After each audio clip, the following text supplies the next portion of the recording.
today in the part 4 of my lecture on fuel. The topic that I have is carbonization and manufacture of coke using beehive and Otto Hoffman method. I am Dr. Sangeeta Krishnan. Now, first of all, we will see what are the topics that are there in our syllabus. हमारे syllabus में क्या क्या topics हैं उनको हम discuss करते हैं। सबसे पहले हम स्टार्ट करेंगे सॉलिड फ्यूल के साथ। और सॉलिड फ्यूल के अंदर जो first part 1 of my lecture है उसमें आपके साथ ऑलरेडी डिस्कस कर रखा है क्लासिफिकेशन ऑफ कोल और उसके अलावा प्रॉक्सिमेट एनालिसिस, और उसका जो लिंक है वो मैंने आपको डिस्क्रिप्शन बॉक्स में दे रखा है। उसके अलावा और भी मेरे जितने वीडियोस हैं उनका भी लिंक मैंने डिस्क्रिप्शन बॉक्स में आपके लिए छोड़ दिया है। उसके बाद हमने डिस्कस किया प्रॉक्सिमेट एनालिसिस के बाद ultimate analysis of coal. Next हमने डिस्कस किया वो है HCV and LCV or determination of calorific value using Bohm calorimeter. Now today we will discuss the manufacture of coke and we will be discussing two methods. Now before we start with the manufacturing process, सबसे पहले हम ये देखेंगे कि carbonisation of coal का क्या अर्थ होता है। तो कार्बोनाइजेशन जैसा आपको नाम से ही प्रतीत हो रहा है, पता चल रहा है कि इसमें हम कार्बन कंटेंट को इंक्रीज कर रहे हैं, यानी हम उसे बढ़ा रहे हैं, और वॉलेटाइल मैटर को हम कम कर रहे हैं, वो आपका डिक्रीज हो रहा है। और इसीलिए इस प्रोसेस का नाम है कार्बोनाइजेशन ऑफ कोल।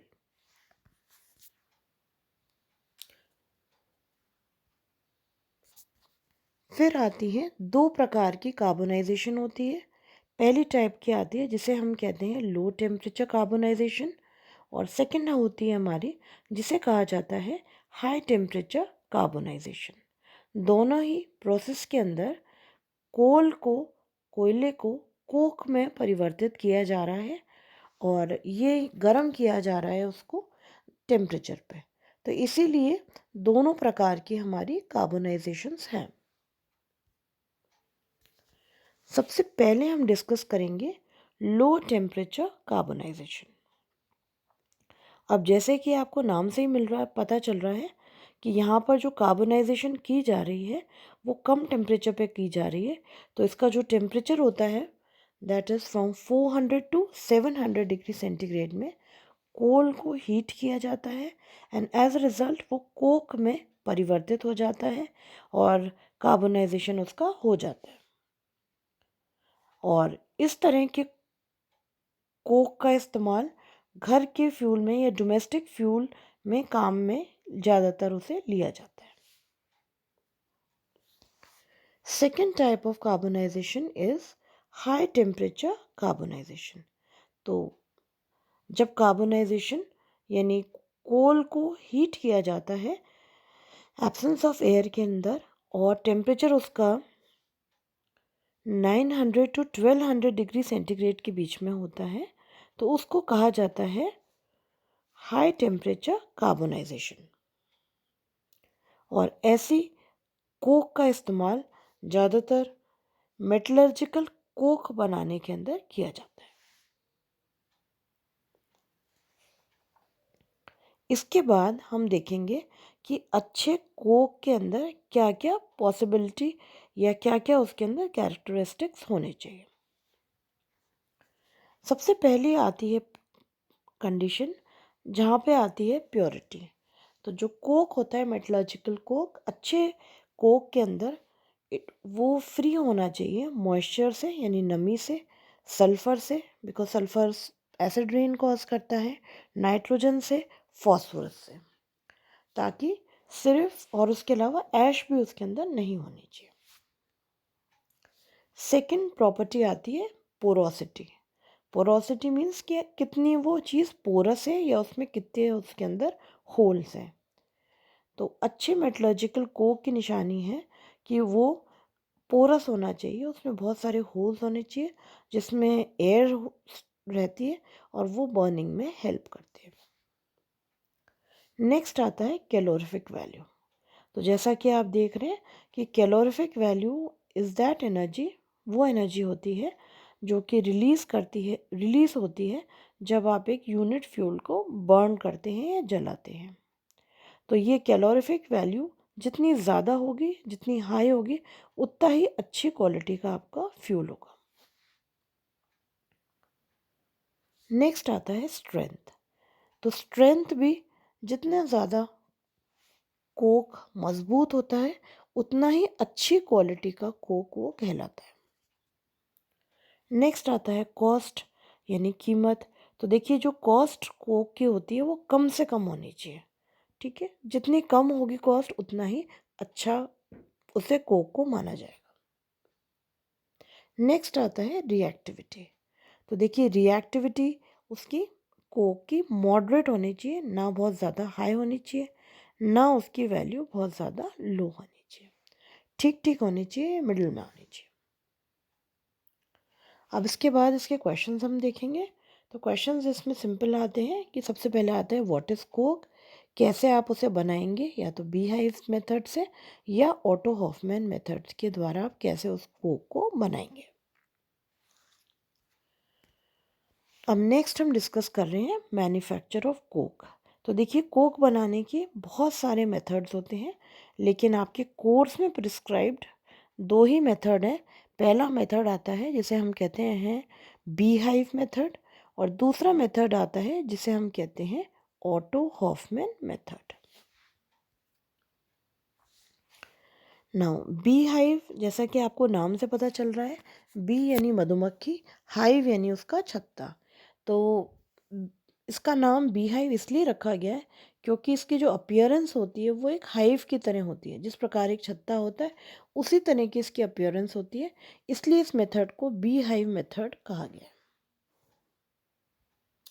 आप इसमें डायग्राम में देख सकते हैं, देखिए एक एग्जाम्पल, एक इमेज है जहाँ पर आप देख सकते हैं कि इसका जो अपीयरेंस है वो एक हाइव की तरह ही है, ठीक है। ये इसकी ओपनिंग है और ये इसका हाइव लाइक इसका स्ट्रक्चर है। अब आता है कि अगर आप इसका क्रॉस सेक्शन काटते हैं तो ये इस तरह से इसका अपीयरेंस रहता है। इस बी हाइव के अंदर जब आप जाते हैं, यानी इसके अंदर जब आप जाते हैं, तो उसका जो अपीयरेंस होता है वो कुछ इस तरह का होता है। तो आप इसमें देख रहे हैं कि इसकी डायमेंशन कैसे हैं, कि इसमें जो ये हाइट है ये करीब 2.5 के करीब इसकी हाइट है, और इसकी जो ये विड्थ है ये करीब 4 मीटर की होती है। यहाँ पर एक स्लैब है, इस स्लैब पर इसमें कोल इसमें डाला जाता है। ये जो ओवन होता है, आप इसकी वॉल देख पा रहे हैं, देखिए ये इसकी वॉल है, ये वॉल ओपन हो जाती है। आपने ऐसे शिप्स भी देखे होंगे जहाँ पे ये दो तरह के ये आपके हैं, और ये पूरे के पूरे दोनों आपके ओपन हो जाएंगे। ओपन होके ओपन हो जाते हैं तो यहाँ पे एक कैविटी क्रिएट हो जाती है, तो ऊपर से इसमें कोल को डाला जाता है। तो कोल आप यहाँ डालते हैं, एज अ रिज़ल्ट कोल इसके अंदर आ जाता है और यहाँ तक आ जाता है।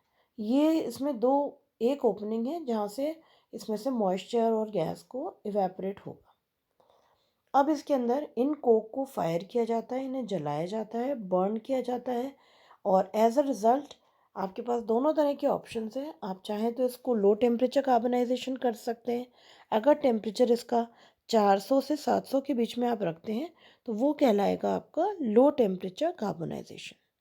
और अगर टेम्परेचर इसका रखा जाता है 700 से 1200 के बीच में, दैट इज़ 700 to 1200, तो ये कहलाती है आपकी हाई टेम्परेचर कार्बनाइजेशन। अब जैसा कि आप देख पा रहे हैं कि ये ओपन हो जाता है और इसमें से कोक इसमें आ गया है, टेम्परेचर इसका सेट है। ये जो वॉल्स है यहाँ पे इसको हीट करने के लिए हम इस्तेमाल करते हैं। तो एज अ रिजल्ट जैसा कोक बर्न होता है धीरे धीरे यहाँ ऑक्सीजन फिनिश हो जाती है और ये कोल को कंटिन्यूसली हीट किया जाता है। एंड एज अ रिज़ल्ट क्या होता है, अबाउट 5 to 7 डेज़ के अंदर, 3 to 5 डेज़ रादर, ये कोल जो है धीरे धीरे कोक के अंदर ये कन्वर्ट हो जाता है, या और इस प्रोसेस को हम कहते हैं कार्बनाइजेशन। अब बी हाइव प्रोसेस के अंदर जैसा कि आप देख पा रहे हैं कि इसके अंदर एक अपर्चर है। तो जितना भी इसमें गैस वगैरह बनती है वो इस अपर्चर से एस्केप कर जाती है। इस मेथड में कुछ कमियां हैं बीहाइव मेथड में, और वो हम डिस्कस करेंगे इसके बाद। एक बार आपका कोक बन जाता है तो देखिए इस तरह से यहाँ से आप पुश करते हैं, यहाँ पे एक रैम होता है, वो इसको पुश करता है और सारा का सारा कोक इसमें से बाहर आ जाता है। अब कोक जो होता है वो बहुत हाई टेम्परेचर पे है, तो उसको हमें कूल करना पड़ता है। तो जब हम कूलिंग करते हैं तो उस प्रोसेस को कहा जाता है क्वेंचिंग ऑफ कोल। तो दो तरह से क्वेंचिंग की जा सकती है। जब या तो ड्राई क्वेंचिंग आप कर सकते हैं या फिर आप वेट क्वेंचिंग आप कर सकते हैं। तो जब आप क्वेंचिंग पानी के द्वारा करते हैं तो वो कहलाती है आप वेट क्वेंचिंग, और जब आप गैस के द्वारा क्वेंचिंग करते हैं, ठंडा करते हैं कोक को, तो ये प्रोसेस कहलाता है ड्राई क्वेंचिंग। ड्राई क्वेंचिंग में आप गैस लेते हैं और इसके ऊपर आप पास कर देते हैं, तो एज रिज़ल्ट क्या होता है कि गैस हीटअप हो जाती है और धीरे धीरे आपका कोक जो है वो कूल हो जाता है। ज़्यादातर जो यूज़ किया जाता है वो वेट क्वेंचिंग की जाती है, जहाँ पर इसके अंदर पानी डाला जाता है। वाटर के बारे में आप जानते हैं कि वाटर 100 डिग्री सेंटीग्रेड में लिक्विड से गैस फॉर्म में कन्वर्ट हो जाता है। तो एज अ रिज़ल्ट जैसे ही आप इसके अंदर पानी डालते हैं तो क्या होता है, धीरे धीरे इसमें स्टीम बन जाती है और ये सारी की सारी स्टीम यहाँ ऊपर आपके कलेक्ट हो जाती है, और फिर उसके बाद ये स्टीम यूज़ की जाती है नेक्स्ट बैच ऑफ कोल को गर्म करने के लिए, ये इस्तेमाल की जाती है। एक बार ये प्रोसेस कंप्लीट हो जाता है तो फिर इसमें से कोक को बाहर निकाल लिया जाता है। तो ये था आपका bee hive method of manufacture of Coke. अब हम देखेंगे कि इसके क्या शॉर्टकमिंग्स हैं। तो देखिए ये इसमें कुछ शॉर्टकमिंग्स हैं। सबसे पहला आता है, इस मेथड में सबसे पहले लॉस ऑफ हीट होती है कि हीट को प्रॉपरली हम यूटिलाइज नहीं कर पाते। इसमें दो टाइम है, एक बार हीट का इस्तेमाल किया जाता है या फ्यूल का इस्तेमाल गर्म करने के लिए इस्तेमाल किया जाता है, और दूसरी टाइम जब कोक एक बार बन जाता है तो उसको कूल करने के लिए भी आप यूज़ करते हैं। तो सबसे पहला इस मेथड में जो कमी है वो है कि इसमें लॉस ऑफ हीट होती है, कि आपकी जो हीट होती है आप उसको प्रॉपरली ट्रैप नहीं कर पाते। सेकंड जो इस मेथड की सबसे बड़ी जो कमी है वो है कि इसमें जो भी बाय प्रोडक्ट्स होते हैं उन्हें किसी को भी ट्रैप नहीं किया जाता है और वो फ्री हो जाते हैं एस्केप करने के लिए। तीसरा आता है कि जो बाय प्रोडक्ट्स बनते हैं वो हमारे पोल्यूशन कॉज करते हैं, क्योंकि वो काम में नहीं आते, वो हमारे लिए नुकसानदायक होते हैं। और चौथी बात ये है कि ये मेथड जो है बहुत लंबा है, इसमें 3 to 4 डेज लगते हैं इस मेथड को कंप्लीट होने के लिए। अब हम डिस्कस करेंगे अपना सेकंड मेथड जो है Otto Hoffmann by product method for manufacture of coke. जैसा आप डायग्राम में देख पा रहे हैं कि देखिए यहाँ से एक रैंप है जिसमें कोल लिया जाता है और वो इसके अंदर ऐड कर दिया जाता है। इन सारे कंटेनर्स को इन्वर्ट कर लिया जाता है या पलट लिया जाता है, तो एज अ रिज़ल्ट जो कोल है वो यहाँ से यहाँ आता है और फिर वो इसमें कन्वर्ट हो जाता है। जो इसका जो ये लोअर पोर्शन है, ये वाला इतना पोर्शन, इसको अंडरस्टैंड करने के लिए एक सेपरेट डायग्राम है, तो उसको हम स्टडी करेंगे। तो देखिए सेपरेट डायग्राम आपका इस तरह से है कि जो कोल है उसको ऐसे एक कंटेनर्स में फिल कर दिया जाता है, और ये कंटेनर्स सारे के सारे इंटरकनेक्टेड हैं जैसा कि आप देख पा रहे हैं। और इसमें अगर कोई गैस प्रोड्यूस होगी तो वो एक कंटेनर से दूसरे में, दूसरे से तीसरा, एंड फाइनली एक सीरीज में कनेक्ट किए जाते हैं। तो यहाँ पे 10 से लेकर 25 ऐसे कंटेनर्स कनेक्ट करे जाते हैं, इनको बैटरी कहा जाता है, इनको कनेक्ट किया जाता है। इन सब के अंदर कोल फिल्ड है, और ये सारा का सारा जो कोल है वो यहाँ से एस्केप आउट हो रहा है और इसमें से गैस निकल रही है जिसका कि नाम है कोल गैस, और उसके साथ कुछ बाय प्रोडक्ट्स मिल रहे हैं जो बाद में नीचे से एस्केप हो रहे हैं। अगर आप लोअर स्पेस देखते हैं तो इस प्रोसेस को हम कहते हैं, ये आपका रीजनरेटर है, और रीजनरेटर हम यूज़ करते हैं गैस को या इसको हीट और कूल करने के लिए हम यूज़ करते हैं। ना इसमें एंट्रीज़ हैं, आप ये देख पा रहे हैं। देखिए एंट्री है जिसके द्वारा यहाँ से गैस एंटर करती है और यहाँ से ये एग्जिट्स हैं जहाँ से आपका गैस निकल के बाहर आ जाती है। तो सबसे पहले इसमें हॉट गैस डाली जाती है, और इन बैटरीज़ को कंटिन्यूसली हीट किया जाता है।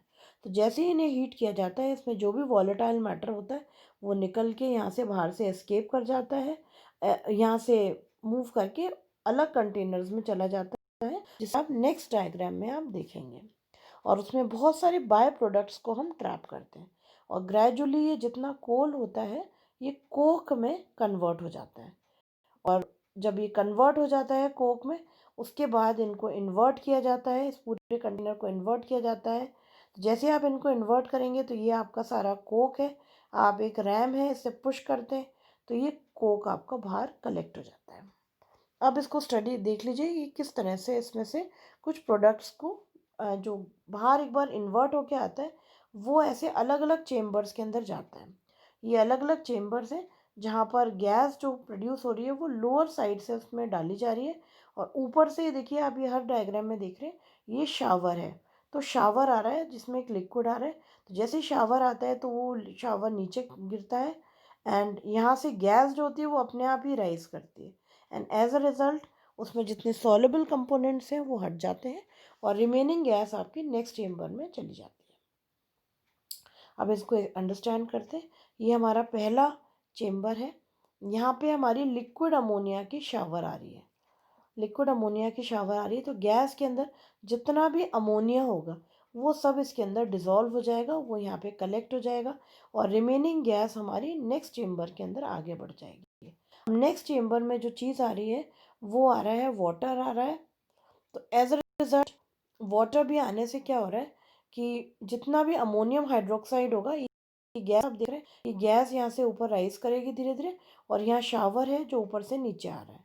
तो ये शावर वाटर का आ रहा है जो कि रूम टेम्परेचर पे है और जैसे ही गैस इसमें से राइज होके ये मिक्सिंग होती है तो इसके अंदर जितनी भी अमोनिया होती है जो अब रह गई है वो सारी की सारी अमोनियम हाइड्रोक्साइड में कन्वर्ट हो जाती है और यहाँ पे वो कलेक्ट हो जाती है।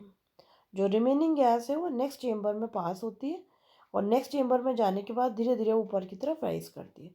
इस बार जो ऊपर से शावर आ रहा है वो आ रहा है वाटर का and that water is at low temperature, that means cool water आपके ऊपर शावर गिर रहा है। तो एज अ रिज़ल्ट इस गैस के अंदर जितनी भी नेप्थलीन होगी वो सारी की सारी वो ट्रैप हो जाएगी, वो सॉलिड फॉर्म में निकल के प्रेसिपिटेट आउट हो जाएगी और रिमेनिंग गैस जो है वो नेक्स्ट चेम्बर के अंदर चली जाएगी।